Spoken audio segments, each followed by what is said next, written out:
je crois que le transport est un des maillons essentiels de la chaîne de valeur et certainement un de ces maillons les plus sous-estimés. Il y a différentes façons d'optimiser son coût de transport. Ça dépend énormément de la taille de l'entreprise. Donc, il n'y a pas de recette magique, j'ai envie de dire. On imagine bien qu'il y a un transporteur qui a son transport assuré complet en aller-retour payé par 2 clients différents va vous permettre certainement d'avoir une bonne économie puisqu'il va partager lui aussi ce gain d'optimisation d'occupation de son véhicule. Rien ne se perd, rien ne se crée, tout se transforme. Et surtout, tout ou presque se réutilise. Bienvenue dans Au cœur de la boucle, le podcast qui porte les voix de l'industrie circulaire. Malgré un recul des prix du carburant en début d'année 2023, les coûts du transport routier en France ont progressé de plus de 5% en 2024. Quels sont les facteurs qui entrent en compte dans le calcul des coûts de transport ? Et quelles sont les solutions concrètes pour réduire la facture à court et moyen terme ? Réponse avec 3 experts et expertes du transport.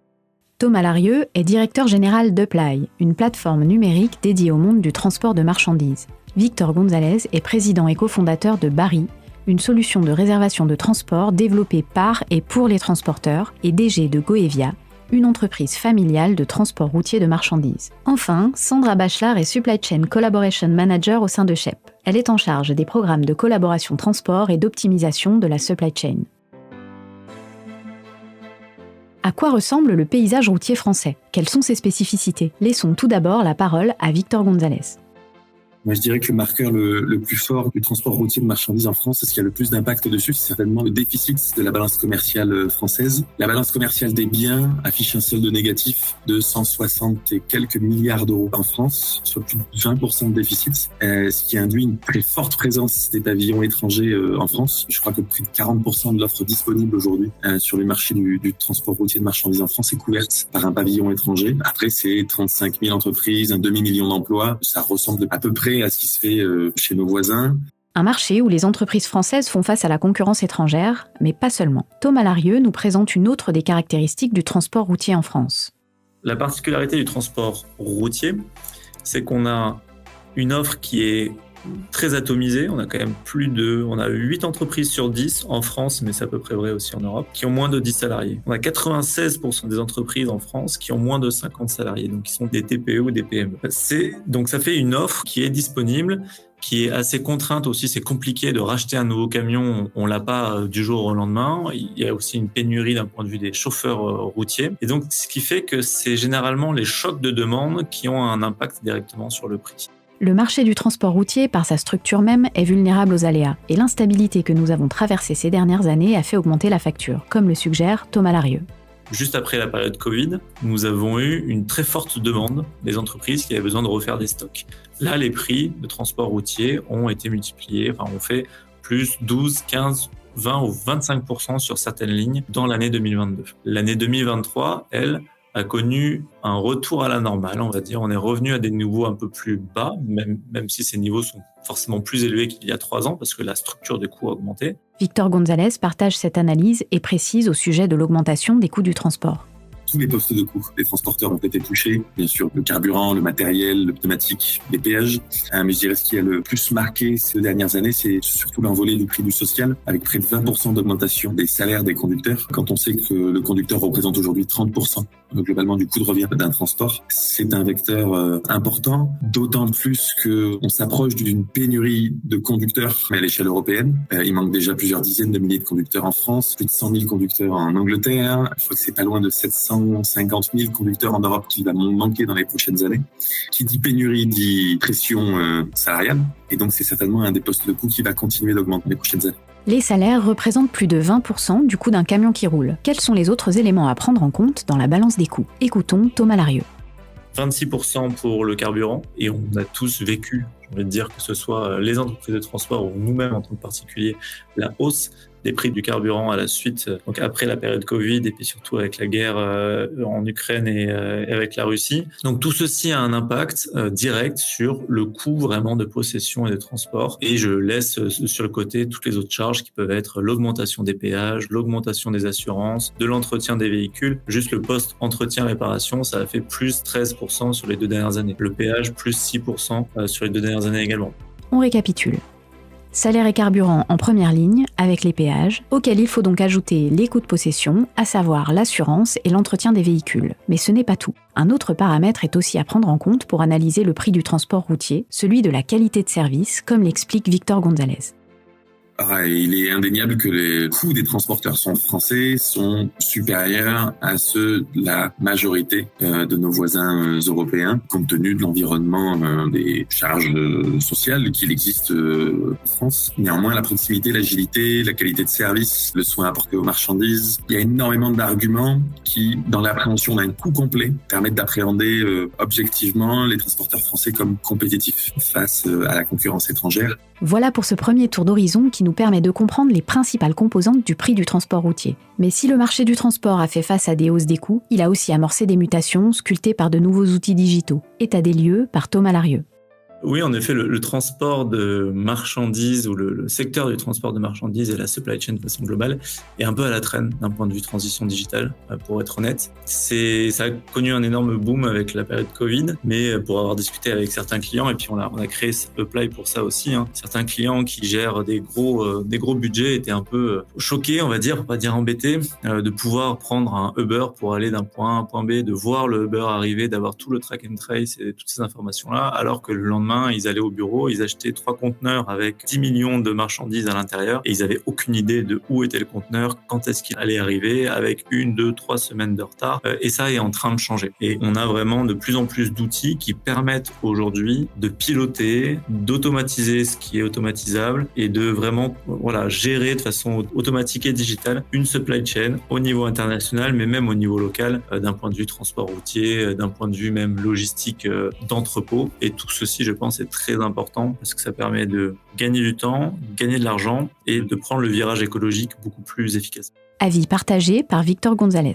Le transport de marchandises est un secteur qui est encore faiblement informatisé et encore plus faiblement digitalisé. Il y a eu des gros efforts une grosse transformation qui s'est opérée, je dirais, ces 15 dernières années. On a vu les entreprises de transport se transformer, s'outiller de TMS, Transport Management System, d'outils de géolocalisation, d'outils de pilotage de la consommation et des comportements d'éco-conduite des conducteurs en temps réel, la mesure des pressions pneumatiques pour éviter les crevaisons et optimiser la pression des pneumatiques en vue d'avoir les plus faibles consommations. Néanmoins, virage de la data, de l'intelligence artificielle, de la digitalisation du parcours client. Cette étape-là, elle est clairement pas appréhendée par le marché. Les outils permettant à grande échelle d'optimiser les supply chains, de réduire les frottements, d'anticiper les volumétries et les saisonnalités sont encore trop faiblement utilisés par cette profession. Et je pense que une meilleure pénétration de ces outils permettrait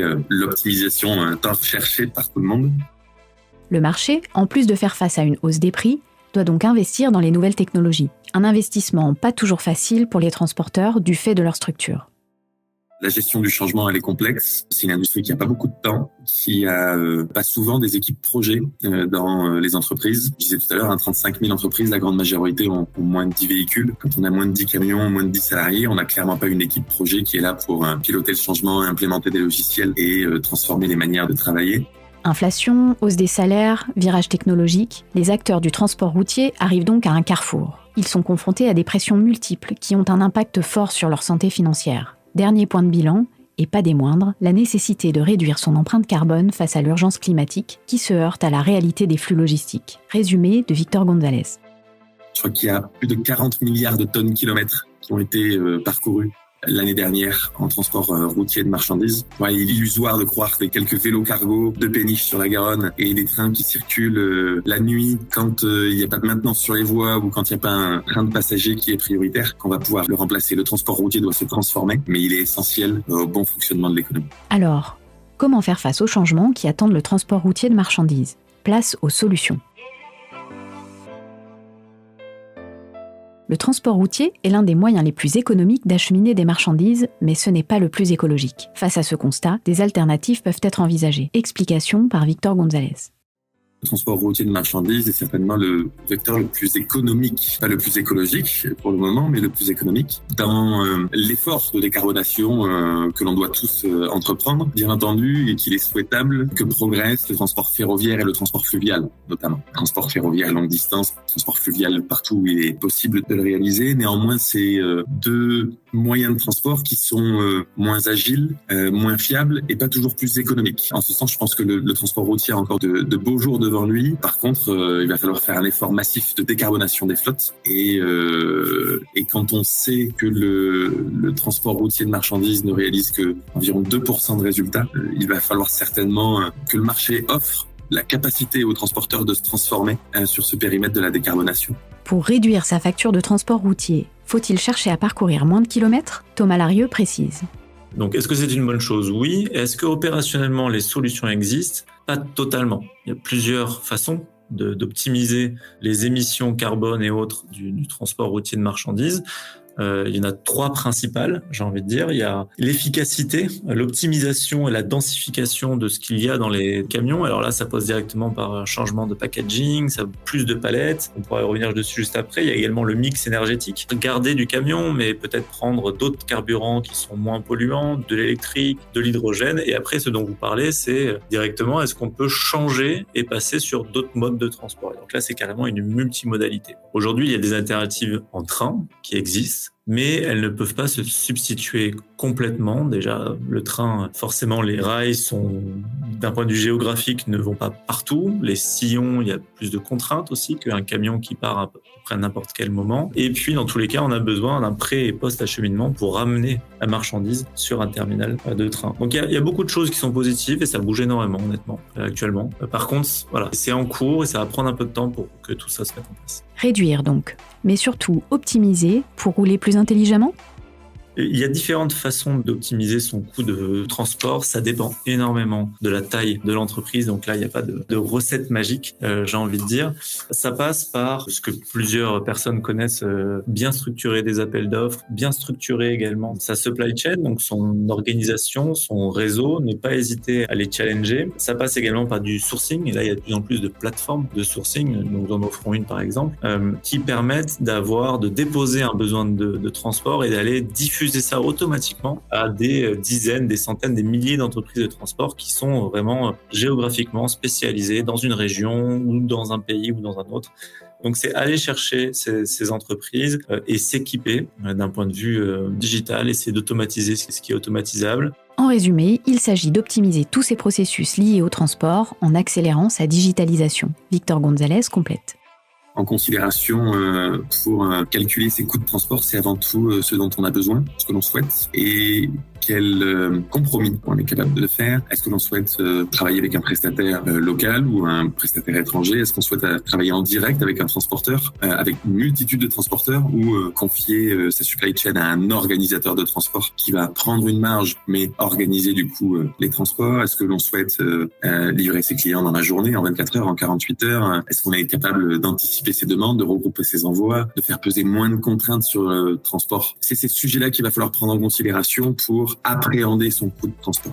Et si, pour optimiser ses coûts, on changeait de perspective et on se plaçait du point de vue du transporteur ? Moins on fait peser de contraintes sur un transport, plus il est optimisable par le prestataire. Le plus vite, moins cher, et cette équation, elle est souvent complexe à résoudre pour un prestataire de transport. Au-delà des optimisations avec ses prestataires, des solutions émergent entre les entreprises elles-mêmes. Dans le sillage de l'économie circulaire, on retrouve l'une d'entre elles, la collaboration transport. Mais qu'est-ce que c'est ? Réponse de l'experte Sandra Bachelard. Le concept, c'est quoi ? C'est d'une manière ou d'une autre, c'est d'optimiser en fait le transport ou de le mutualiser pour avoir des bénéfices finaux qui sont principalement des bénéfices économiques et des bénéfices en lien avec le développement durable. C'est-à-dire on va réduire notre empreinte carbone. Voilà, ce sont les 2 gros axes qui amènent en fait les différents acteurs de la chaîne logistique à travailler ensemble. Mutualiser pour réduire la facture transport, mais aussi son empreinte énergétique. Sandra Bachelard nous donne des exemples concrets pour appliquer ce concept. Vous prenez un moyen de transport, un camion, un conteneur maritime, dans lequel vous allez y charger plusieurs lots différents. Et ça, c'est de la mutualisation. Vous avez dans la mutualisation aussi la gestion des retours. C'est le même concept. C'est-à-dire que vous allez mutualiser dans un même unité de transport plusieurs lots de différentes sociétés, de différents clients. Vous avez aussi l'optimisation des surfaces. Pour la partie logistique, où là, c'est pareil, vous allez optimiser une surface de stockage, des racks, des choses comme ça, mais pour différents clients, au même endroit, dans la même cellule, de manière à optimiser ces surfaces. On peut donc mutualiser des transports ou des surfaces. Est-ce la même chose que l'optimisation ? C'est différent, c'est-à-dire que vous allez partager des informations avec une société externe à la vôtre qui va vous permettre de réutiliser son unité de transport. Je m'explique. Une société va utiliser un camion à Lille pour aller livrer Marseille. Ce camion repart à vide du client une fois qu'il a livré sa marchandise à Marseille. L'idée, c'est de trouver un client qui est à Marseille qui lui-même va remonter sur l'île ou sur le nord de la France pour livrer un de ses clients. Et donc, on va réutiliser ce véhicule. On ne va pas le laisser partir à vide de Marseille. On va simplement le réutiliser chez le deuxième client pour pouvoir l'optimiser au maximum. Ce qui veut dire qu'au final, vous allez utiliser un seul camion pour livrer 2 commandes de 2 clients différents, alors que sans optimisation, chacun aura utilisé son camion et chaque camion aura effectué des kilomètres à vide. Ces principes d'économie circulaire sont ainsi bénéfiques à votre empreinte écologique. Alors, les conséquences vont être positives. Et bien, effectivement, vous réduisez votre empreinte carbone parce que, en réutilisant un moyen qui est disponible, une unité de transport, pour vous donner un peu de concept, et les chiffres ne viennent pas de chez Shep, les chiffres sont issus de notre engagement Fred 21 dans notre dossier. On va économiser 11% sur notre empreinte carbone. Quand vous réutilisez un moyen, vous réduisez votre empreinte carbone de 11% sur le flux donné. Donc, ce qui est très intéressant, si en plus vous avez la très bonne idée, et c'est ce qu'on est tous en train d'essayer de faire, d'utiliser des véhicules à énergie alternative, vous allez en plus amplifier cette économie d'émissions de CO2. Ainsi, on peut économiser sur tous les plans. Ensuite, on imagine bien qu'il y a un transporteur qui a son transport assuré complet en aller-retour payé par 2 clients différents, va vous permettre certainement d'avoir une bonne économie puisqu'il va partager lui aussi ce gain d'optimisation d'occupation de son véhicule. Victor Gonzalez le confirme. Il n'y a pas d'écologie sans économie et donc si l'on souhaite réduire son empreinte carbone, logiquement, on devrait pouvoir réduire son coût de transport. Quand on prend un covoiturage, le coût du transport nous coûte moins cher que lorsqu'on traverse la France seul dans sa voiture. Lorsque l'on part en train, le coût du transport nous coûte moins cher que lorsqu'on part seul dans sa voiture ou lorsqu'on prend l'avion. Et quand on fait du stop, c'est encore moins cher. Donc, je pense qu'on peut appliquer ces mêmes réflexions au flux industriel et logistique. Comment faire fonctionner ce modèle de collaboration transport ? Sandra Bachelard nous livre un conseil précieux. Alors, quel conseil je donnerais ? Globalement, je dirais il faut commencer par une évaluation déjà de leurs besoins, qu'ils puissent évaluer leurs besoins et leurs objectifs. Ça, c'est la base de tout. Quels objectifs ils vont se donner ? Les définir. Il faut que, en interne, il y ait une analyse des flux de ce qui souhaiterait être optimisable. Il y a des flux qui le sont, d'autres qui ne le sont pas. Ça, on le voit bien. Il va falloir ensuite qu'ils puissent sélectionner les bons partenaires. Un autre élément qui est très important, c'est transparence et communication claire entre les différents acteurs qui vont participer à cette étude. Souvent, je conseille aux entreprises chargeurs, c'est de s'adresser aussi à leurs transporteurs, leurs logisticiens, ils sont très, très au courant. De voir aussi au niveau de leurs outils, la technologie qu'ils vont utiliser. Donc, on en revient par exemple vérifier le type de véhicule qu'ils pourraient utiliser. Et pour que cela marche, une règle simple. Il faut que tout le monde qui participe à ce projet soit bénéficiaire. Je m'explique en 2 mots. Synchroniser les horaires et les contraintes logistiques, c'est important. Synchroniser les contraintes logistiques. Vous ne pouvez pas demander à votre transporteur de faire une très bonne optimisation si vous n'avez pas une bonne synchronisation et si les 2 chargeurs qui participent à cette étude ne s'accordent pas sur les horaires, par exemple. Donc ça, c'est important. puis avoir un suivi derrière, simplement des indicateurs, avoir un process de démarrage qui est important, de suivre le démarrage de ce projet quand il est mis en place. Et puis que tout le monde y trouve un bénéfice économique et environnemental, c'est clair.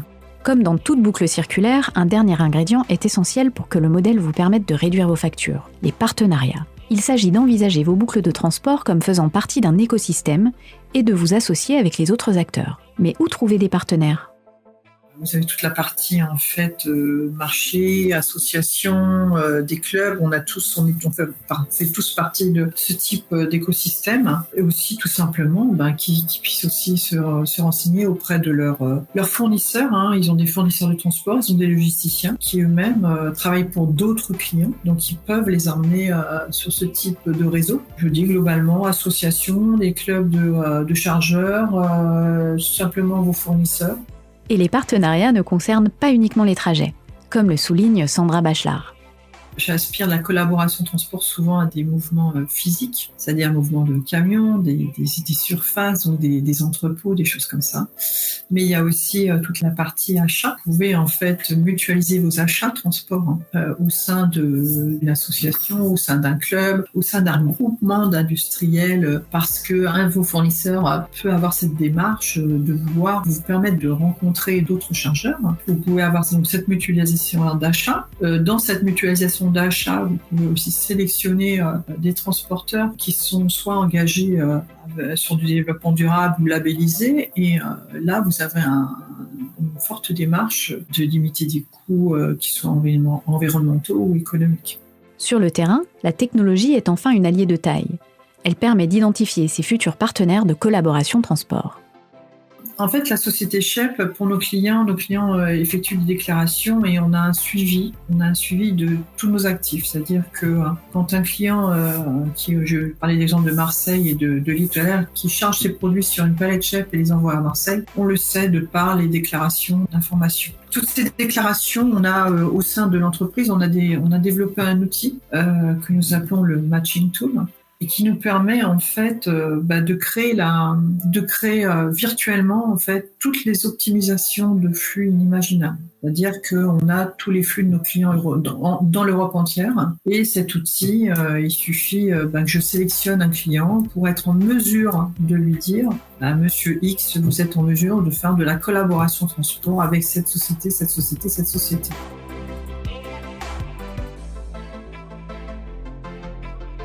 Pour savoir dans quelle solution investir, il faut enfin avoir une vision de l'avenir. À quoi s'attendre pour les prochaines années ? Pour Thomas Larieux, il faut s'attendre sans surprise à une progression des prix, à conjuguer avec la pénurie de conducteurs et conductrices. Alors là, je vais avoir une double réponse. Celui qui va augmenter dans les mois, les années à venir, en tout cas qui fluctue beaucoup, et qui reste un poste important quand même, ce sont les prix, donc le prix du gasoil, le prix des péages aussi. Il y a plusieurs régulations au niveau européen et ça a commencé déjà en Allemagne, en Autriche, avec des péages à la tonne de CO2, ou en tout cas des péages en fonction du type de la motorisation du camion qui passe dans ces pays-là. Et là, on parle d'augmentation qui peut aller jusqu'à 80% en plus sur le péage. Donc ça, ce sont des coûts qui vont être assez importants. Malheureusement, un acheteur de transport ne peut pas faire grand-chose dessus. Ça va lui être répercuté, et voilà. Et donc, c'est pour ça que ma réponse est en deux parties. L'autre partie, c'est justement le côté humain. Il y a quelque chose qui arrive d'un point de vue transport routier de marchandises, c'est vraiment une faible attractivité de ce métier, une pénurie de la main-d'œuvre qui est annoncée, et surtout d'un point de vue chauffeur, parce que cette population, si on regarde la pyramide des âges, est plus âgée que la moyenne européenne, et surtout on a de moins en moins de jeunes générations qui arrivent dans ce métier, alors qu'on va avoir besoin de transport routier. Même si on a la multimodalité qui arrive, on va avoir, avec le développement du e-commerce, et si on pense qu'il y aura toujours une croissance économique dans les années à venir, on va avoir besoin de ce secteur, et donc ça passera par bien sûr une qualité plus importante de travail, plus importante par de nombreux facteurs, mais le salaire sera important car c'est un métier dur, un métier pénible, et donc beaucoup de personnes, et j'en fais partie, nous pensons que les hausses de salaire vont continuer et que ça aura un impact et que ça sera à regarder de près, parce qu'en effet, ça représente 20 à 21% du coût total de possession d'un camion. Analyse complétée par Victor Gonzalez avec sa casquette de transporteur. Ça me paraît évident, le transport routier va coûter plus cher et il doit coûter plus cher. C'est moi ça fait plus de 15 ans que je fais ce métier et en 15 ans les prix n'ont pas bougé. Donc l'augmentation des coûts, vous l'avez cité l'année dernière, de 5%. Moi en tant que transporteur, tous les ans, j'ai passé des augmentations tarifaires à mes clients. Et pourtant, au bout de 15 ans, les prix sont les mêmes. Donc entre hausse des coûts, optimisation, appel d'offres, remise en concurrence, on a globalement une courbe des prix qui n'évolue pas beaucoup et une situation que je vous décrivais tout à l'heure de très faible marge de cette industrie. Avec 2% de marge, on n'a pas les moyens d'investir massivement dans sa transformation digitale, dans sa transformation énergétique, dans sa transformation sociale pour être plus attractif. Je pense qu'en ce sens, il est nécessaire que le transport ne soit pas et ne devienne pas qu'un poste de coût et le focus d'une optimisation continue, mais qu'au contraire, il devienne un axe majeur de différenciation pour les acteurs qui ont besoin de faire livrer leurs marchandises dans les meilleures conditions, dans les meilleurs délais pour que leurs clients aient la meilleure expérience utilisateur possible. Je crois que le transport est un des maillons essentiels de la chaîne de valeur et certainement un de ces maillons les plus sous-estimés. Face à ces perspectives, que fait-on ? Récapitulons. Pour réduire les coûts de ces transports routiers, il faut d'abord structurer les processus de sa supply chain, se mettre aussi à la place du transporteur et réduire les contraintes, c'est-à-dire alléger son cahier des charges. Il faut aussi s'inscrire dans un écosystème, tisser des partenariats pour mutualiser et ainsi optimiser les coûts. Cela permet d'inclure l'économie circulaire dans votre supply chain avec des bénéfices pas seulement économiques, mais aussi écologiques. Car aujourd'hui, l'optimisation budgétaire des transports doit se faire en prenant en compte les transitions énergétiques et humaines, mais aussi digitales.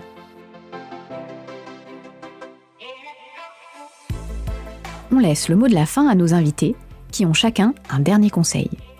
Victor Gonzalez nous invite à repenser la manière dont on considère le transport routier dans son ensemble.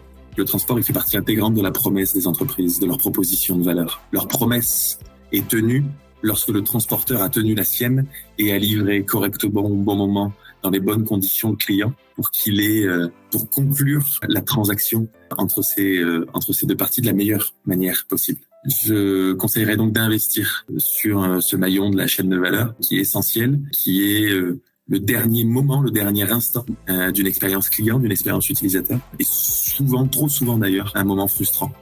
Et de plus en plus, à l'ère du e-commerce et d'une livraison ubérisée, pas toujours très qualitative, mais très économique. Mon conseil serait donc d'opter pour une stratégie d'investissement, de construire une relation long terme avec son partenaire, de l'aider à innover, à décarboner, à recruter, plutôt que de chercher continuellement à optimiser ce poste. Thomas Larieux décrit le bon mix technologique à adopter. D'utiliser de nouveaux outils. Alors, il ne faut pas aller à la course aux outils. Généralement, avoir un fichier Excel, un TMS, c'est déjà un bon début. Et après, se connecter aux bons outils qui nous permettent d'avoir de la visibilité, du sourcing, gérer des appels d'offres, de track and trace. Enfin, Sandra Bachelard termine en évoquant une dernière piste de partenariat pour mettre en place la collaboration transport. Faire appel à vos voisins, que vos industriels qui sont dans la même zone que vous, ou, voilà. J'irai même jusqu'au bout. J'ai certains clients qui sont d'accord sur le principe de faire de la collaboration, même avec leurs concurrents, par exemple. Merci d'avoir écouté Au cœur de la boucle, le podcast qui porte les voix de l'industrie circulaire.